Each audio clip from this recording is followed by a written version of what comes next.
Chimombe Mpofu jailed.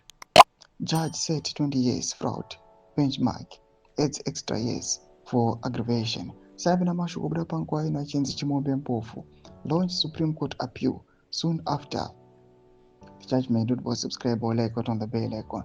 Tipina Pankwa Inoi, Odanyoam Chinzi. We are challenging the conviction itself. Mike Chimombe and Moses Mpofu lawyers announced outside the court.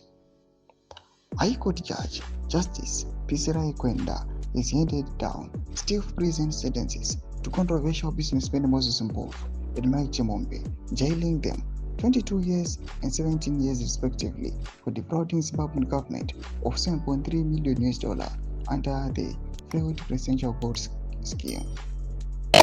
Moses Mpofu, 22 years, 15 years effective, 3 years suspended for good behavior, 4 years suspended on restitution condition. Mike Chimombe, 17 years, 12 years effective, 3 years suspended for good behavior, 2 years suspended on restitution of $964,024.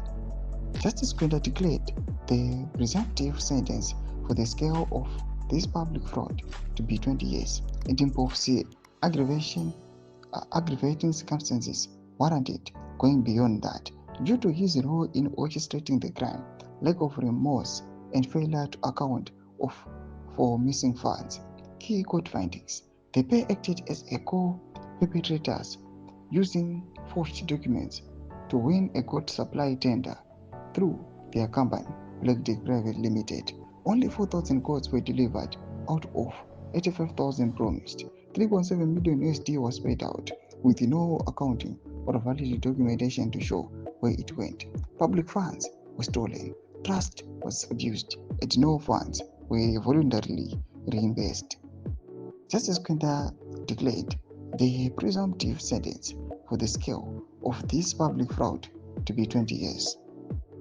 While the court focused on the gold fraud, public suspicion still simmers over the jewels leaked documents and exposed a $100 million election ballot printing scandal linked to President Mnangagwa and business tycoon Wigno Chivayo. That leak, widely shared across the country, discredited the 2023 election, triggered Sadc condemnation.